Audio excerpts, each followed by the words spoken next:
Am I the a-hole for not helping my disabled sister with college? Plus update. Original post. I, female 24, have 4 siblings: Max, male 31, Lisa, female 20, Chris, male 20, Emily, female 18. Emily is disabled, and because of that, my parents dedicated themselves 100% to her, leaving the rest of us to fend for ourselves. When Max left for college, I became the main caregiver for my siblings, plus all household chores were my responsibility. I want to make it clear that Emily's disability does not stop her from functioning like any other person, and she doesn't require any assistance or supervision nor 24/7 care. However, my parents have always spoiled her rotten, and she is very rude, mean, and entitled. My parents raised her with the mentality that her disability means she's allowed to do whatever, and everyone needs to bend backwards for her. My grandparents passed away 3 years ago, and I inherited everything, which is approximately $6 million. They were very well off, I know, and the reasons I received all of it is because 1. When my grandparents were sick, Max contacted them after almost 10 years of silence because he wanted to know how much she will receive. I'm no contact with him, by the way. 2. They were very aware of how my mom treated me and my siblings, and she was disowned. 3. They were very religious, and Lisa came out as bi at 14 while Chris came out as gay at 17. I went no contact with my parents after I moved for college. And when Lisa and Chris started college, I offered to cover all of their living/educational expenses, as long as they do well in school. They gladly accepted. I also helped my best friend Lola, female 21, start her own business. I haven't spoken to my parents in 6 years. I haven't blocked them, they just never called/texted. This year, Emily started college, and she burned out all of her college fund in less than 4 months, because she's a spoiled brat, and bags were more important than rent. Lol. In addition, she's doing horrible in school because she isn't even attending her classes, and she will most likely be expelled or held back. My mom called me 2 weeks ago, not to ask, but demand that I do for her the same I do for Lisa and Chris. I said no, because growing up, I was literally a slave for her and my parents. I'm helping Lisa and Chris because they are the only ones that treated me as family. I ended the call by telling her that for 18 years, Emily was their only kid, so now they have no right to demand anything from the kids they practically abandoned. Now I'm getting shit for everyone, except Lisa and Chris, because 1. I'm causing unnecessary drama. 2. I'm causing a rift between Emily and her siblings. 3. Emily will be the only one without a degree. 4. It's not really my money and my grandparents would want me to help her. Then why didn't they leave anything for her?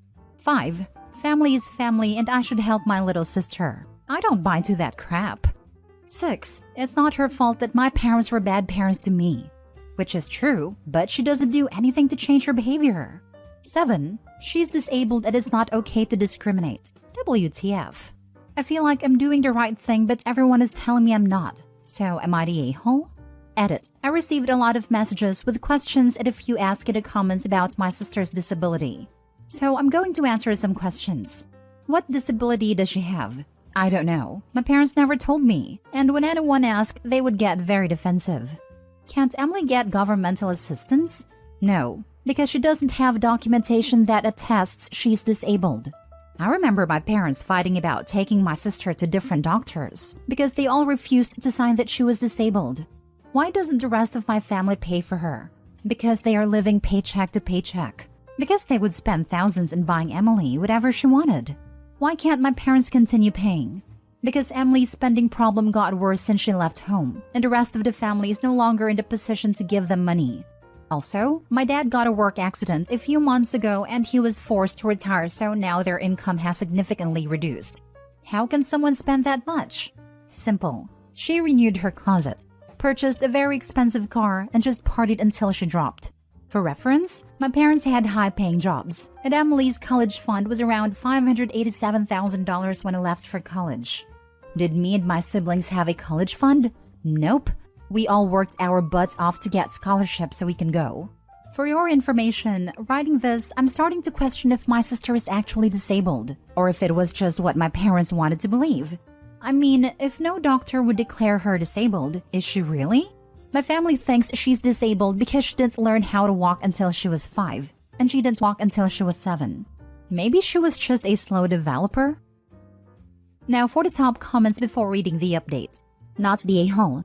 They don't contact you at all for 6 years until they want money for Emily? Screw that.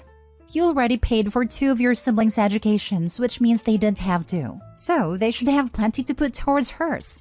You said you never blocked them. I'd say it's time to do so. They sound awful. This is it. OP has already helped out the parents by paying for 2 out of 3 colleges. Not the a-hole. You were young and probably won't need it for a long time, but please make yourself a will, so that your money will go where you want it if anything happens to you. Otherwise, it will go to your parents or all your siblings, depending on local law. Not the a-hole. Your grandparents knew who was the right person to get their money. Don't fold. You're 100% in the right. Her grandparents gave her all the money because 2 of her siblings were queer.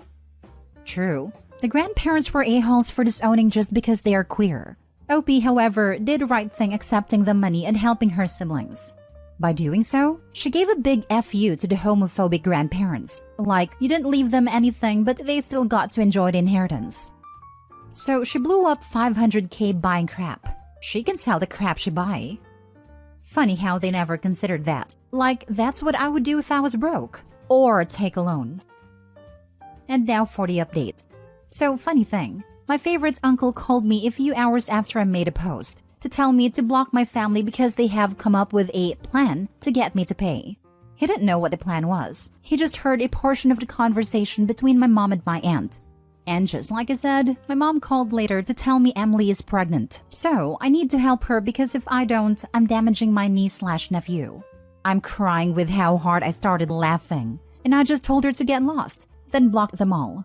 But seriously, fake a pregnancy? LMAO. OP's sister had over $500,000 for college and blew it all away in 4 months? Yeah, F that kid. And those parents blocking is the best bet. You underestimate the spending power of people. With more money, I'm almost sure the rate of consumption would have been higher. Yep, this is also why generational inheritance ends in a lot of cases on the 3rd generation. Give or take 1 generation. Lifestyle creep quickly dwindles the money down to nothing. And with the insane sister blowing through $500,000 in 4 months, she would piss away all the money probably even faster than the first $500,000. Who holds on to the delusion that their kid is disabled despite multiple doctors refusing to sign off on it? Because if they admitted she wasn't disabled, the blame for her behavior and failures would fall solely on them as parents. Munchausen by proxy? My first thought was that poor girl they did a movie about recently, who was told her entire life how sick and disabled she was, until she got away from her mother. And actually she appeared to be totally fine, and it was all lies forced upon her. Last story. Am I the a-hole for asking my husband to pay for our son's college with his daughter's fund? I, 36 female, have been married to my husband, 57 male, for 2 wonderful years. I have a son from a previous relationship, Noah, 18 male, and he has a daughter from his previous marriage, Grace, 17 female. My husband considers Noah his son, and is in all but name. Noah's an amazing student, high GPA, plays basketball and football, volunteers for charity, and is an all-around great person. Noah has recently received a likely letter from his dream school and we are all ecstatic about it. So, my husband and I started talking about finances and how we are going to contribute towards tuition fees. I was a single mom until I got married, so I haven't gotten much saved. But my husband has mentioned the fund has been collecting for college since his daughter was born. Now, here's the part that I'm asking if I'm the a-hole for. But please read the rest of this post before making judgments. I do explain myself. I asked my husband if we could use that money for Noah as it's enough for all 4 years of his degree. He said no in the beginning, but I explained that while I love Grace, she isn't very academically inclined. Average GPA, no extracurriculars, and has even said that she's going to the community college close by for the first 2 years. Plus, she's a junior, so we have a whole year to start building up another college fund for her. My husband is still on the fence, but at least he's not sticking with no. He wanted to talk to his daughter first and reiterate what I said above. It did not go well. He said there was screaming involved and included her calling my son and I names that I will not be repeating here, accusing him of cheating on her mother, which is completely false and she knows it. We met 3 years ago, 7 months after his divorce. I've been getting a barrage of texts and voicemails from his ex-wife's side of the family, calling me all sorts of names. My husband is disgusted with his daughter's words and actions and is pretty upset and down right now. I feel like I've caused this, but my mother, sister, and aunt are telling me that I did the right thing, that my son deserves that money. I heard about the sub and wanted to get an unbiased opinion. Am I the a-hole for asking my husband to pay for our son's tuition? I was asked by mods to say why I believe I may be the a-hole. It's because all of his daughters and ex-wives' family saying that I am, and I can see how upset my husband is. I can't help but think I may have caused it. Now for the comments before reading the updates and daughter's comments at the end. YTA, YTA, YTA. Whichever way you look at it, you're the a-hole. And anyone tells you different, aka your side of the family, is an a-hole too. That's Grace's fund, not your son's. Quit it with entitlement. And if your son is as academically and athletically gifted as you say he is, then he should be able to get some scholarships. Getting a part-time job is also an option, as is getting financial aid. Your lack of planning and saving is on you. Grace shouldn't have to pay for it. Being a single mother is no excuse. Also, your hubby spent close to 2 decades saving up for that fund. And your plan is to use it and then make up for it in a year? And not even just use it for a year while you save up for the next 3 years. Still an a-hole move, but to lesser extent. But no, you want the whole lot. The entitlement is really strong with you. Your son is not entitled to Grace's money, whatever you think about her academic abilities. You denigrating them and her extracurriculars or lack thereof does not give you a pass to steal her college fund. And yes, steal, because that's what you would be doing. And since they are super okay with you taking money that's not yours, instead of you stealing Grace's money, why don't you have your relatives, mother, sister, and aunt, contribute to St. Noah's college fund? Also, you're the a-hole for the our son but his daughter bit. You're the a-hole. The fund was made for Grace, and to Grace it will go, not to someone else. We have another year to build up the funds. You had your whole life and couldn't do it. Maybe you just married him to give your son a future? In my country, we have a name for women who do that. You're the a-hole. My son deserves that money. Wow, he doesn't deserve anything. You met and married a whole 3 years ago and you expect your husband to pay for your son's tuition? That's ballsy of you. OP. My husband loves his stepson so much. Not only has he come to see the kid as his in just 3 short years, he's prepared to screw over his own kid just to make him happy. Also, OP, why does my husband's family think we must have been together before the divorce? Yep, I was literally rolling my eyes reading this post. Good lord. I think OP thought she hit the jackpot by marrying this older man with a bunch of money, and her son's college would be paid for, and she'd be taken care of. Like, who cares about his daughter? She just gets in the way of OP's plans for her and her son's future. And honestly, I'm going to say OP's hubby is a bit of an a-hole too, for being on the fence about whether to give his daughter's fund to OP's kid. Shaking my head. You're the a-hole. Now for the update. I've accepted my judgment of being the a-hole and have read a lot of the comments. My husband and I have talked last night, and he decided Noah won't get the entire fund. The plan is, he will get enough for the first 3 years and the rest of the money will go to Grace. We will help Grace pay off any loans she may have to get as soon as we are able, and then start a new fund for our baby. Grace told us to screw ourselves when he told her, but we will still help her no matter what she does/says. Like I said, I've accepted my judgment, but I would be fine with being called a lot worse if it means my son can go to his dream school. Why the hell are they willing to pay Grace's debts, instead of making Noah get into debt and offer the same help?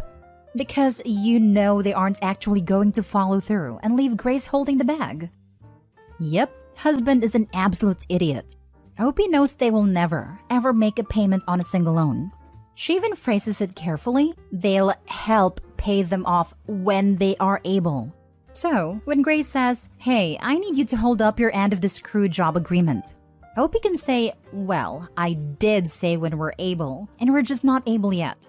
Make payments for yourself, and then when we're able to pay, we'll pay you back directly. If she sees a cent, it'll be a paltry sum.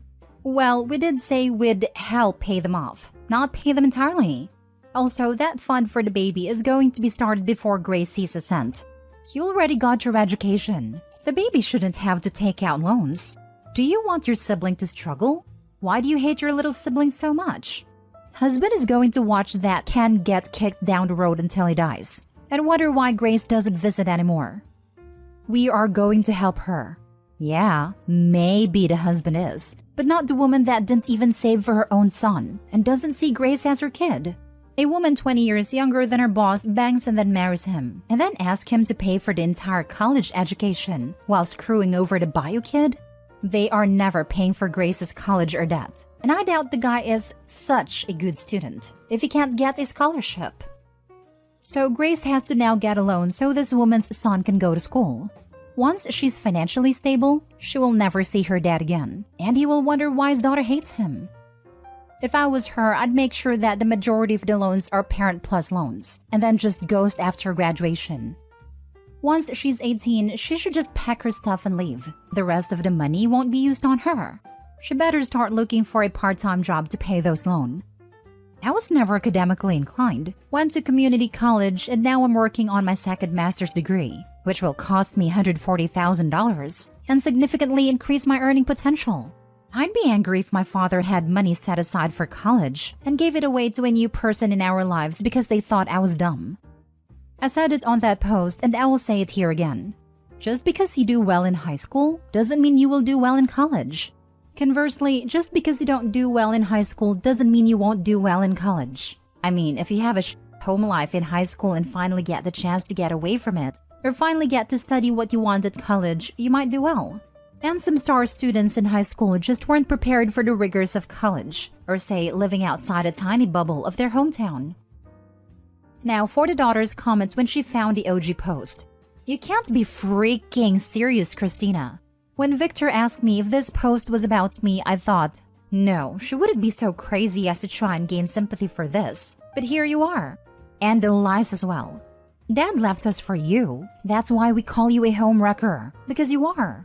7 months after the divorce, my butt, he went through that divorce while you lived with him.